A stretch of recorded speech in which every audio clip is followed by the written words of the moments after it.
충격 속보 UN, 이스라엘 가자지구서 집단학살 저질렀다 공식 발표. 여러분 안녕하십니까? 충격적인 소식이 전해져 이 국제사회가 들끓고 있습니다. UN 독립국제조사위원회가 2025년 9월 16일 이스라엘이 가자지구에서 집단학살을 자행했다는 내용의 보고서를 공식 발표했습니다. This is a truly shocking development that has sent shockwaves across the international community.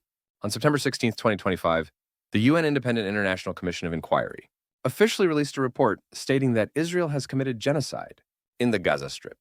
이번 보고서는 단순한 의혹 제기를 넘어 1948년 제노사이드 협약에 명시된 5가지 집단 학살 행위 중 무려 4가지가 발생했다고 지목하며 이스라엘의 책임을 분명히 했습니다. This report goes beyond mere allegations, clearly assigning responsibility to Israel by pointing out that as many as 4 of the 5 acts of genocide stipulated in the 1948 Genocide Convention have occurred. 조사위원회는 이스라엘 당국과 보안군이 집단 구성원 살해, 심각한 신체적, 정신적 피해 가하기, 집단 파괴를 유도하는 생활 조건의 의도적 조성, 그리고 출산방해 행위 등 4가지 집단 학살 행위를 저질렀다고 밝혔습니다.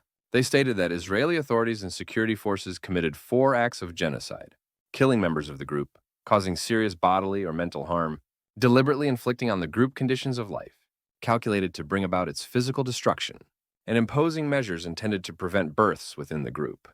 특히 주목할 점은 보고서가 이스라엘 민간 및 군 당국의 명시적인 발언과 이스라엘군의 행위, 양상을 근거로 팔레스타인인을 가자지구에서 파괴하려는 의도가 있었다고 결론 내렸다는 사실입니다. Specifically, the report concluded that there was an intent to destroy Palestinians in the Gaza Strip, based on explicit statements by Israeli civilian and military authorities, and the patterns of actions by the Israeli military.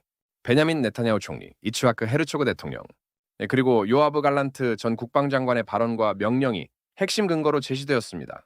The statements and orders of Prime Minister Benjamin Netanyahu, President Isaac Herzog, and former Defense Minister Yoav Gallant were presented as key evidence. 이러한 결과는 단순한 인권 침해를 넘어선 인류가 저지를 수 있는 가장 극악무도한 범죄, 즉 집단 학살이라는 엄중한 법적 판단을 의미합니다. This outcome signifies a grave legal judgment, genocide, the most heinous crime humanity can commit, going beyond simple human rights violations. 조사위원회는 이스라엘 국가가 집단 학살 예방 및 처벌 의무를 이행하지 않았으며 가해자 처벌에도 실패했다라고 지적했습니다. The Commission pointed out that the State of Israel failed to fulfill its obligation to prevent and punish genocide, and also failed to punish the perpetrators. 보고서는 가자지구 내 민간 기반 시설의 광범위한 파괴, 의료 시설에 대한 지속적인 공격, 식량 및 의약품 접근 제한, 그리고 민간인 표적 살해 등을 집단 학살 행위의 명백한 증거로 제시하고 있습니다. The report presents the widespread destruction of civilian infrastructure, continuous attacks on medical facilities, restricted access to food and medicine, and the targeting of civilians in the Gaza Strip as clear evidence of genocidal acts. 가자지구 전체 주택의 90% 이상이 파괴되거나 손상되었다는 충격적인 통계는 주민들에게 심각한 신체적, 정신적 피해를 야기했음을 보여줍니다. The shocking statistic that over 90% of all homes in Gaza have been destroyed or damaged clearly demonstrates the severe physical and mental harm inflicted upon its residents. 특히 2023년 12월에는 가자 최대 생식의료센터가 공격받아 수많은 배아와 정자, 난자가 파괴되는 사건까지 발생했습니다. This is particularly notable as, in December 2023, Gaza's largest fertility clinic was attacked, resulting in the destruction of numerous embryos, sperm, and eggs. 이는 미래 세대의 생명 자체를 위협하는 출산 방해 행위로 해석될 수 있는 매우 심각한 사안입니다. This is a very serious matter that can be interpreted as an act of impeding births, threatening the very lives of future generations. 이러한 보고서가 공개되자 국제사회는 큰 충격에 빠졌으며 이스라엘의 군사 행동에 대한 비판의 목소리가 더욱 높아지고 있습니다. As this report was released, the international community was deeply shocked, and criticisms against Israel's military actions have intensified. 유엔 인권 최고 대표는 가자지구에서 제노사이드 증거가 증가하고 있다고 언급하며 상황의 심각성을 강조했습니다.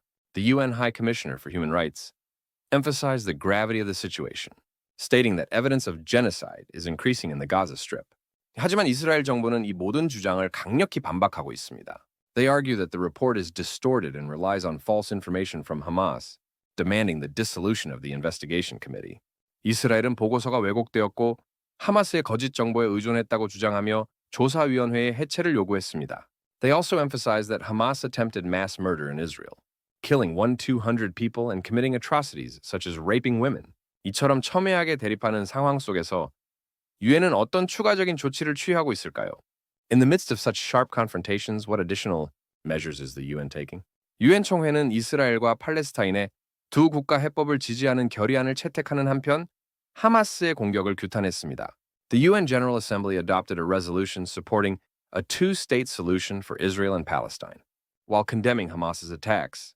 또한 가자지구 전쟁의 즉각적인 종료와 유엔 안전보장이사회의 위임을 받은 임시 국제 안정화 임무단 파견을 지지했습니다. Furthermore, it supported an immediate end to the war in Gaza and the deployment of an interim international stabilization mission mandated by the UN Security Council. 이번 사태는 국제법의 가장 엄중한 잣대인 집단학살이라는 단어가 언급될 만큼 심각한 상황입니다. This incident is so serious that the term genocide, the most stringent measure in international law, has been invoked.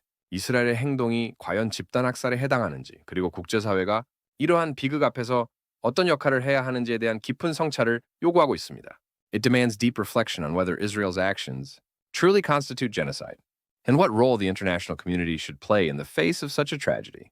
역사는 이러한 비극을 어떻게 기록할 것이며 우리는 미래 세대에게 어떤 교훈을 전달할 수 있을까요? How will history record this tragedy, and what lessons can we convey to future generations? 인류의 양심은 이 거대한 질문 앞에서 무엇을 말하고 있을까요? What does the conscience of humanity say in the face of this immense question? 지금까지 전해드린 충격적인 UN 보고서 소식이었습니다. 시청해주셔서 감사합니다.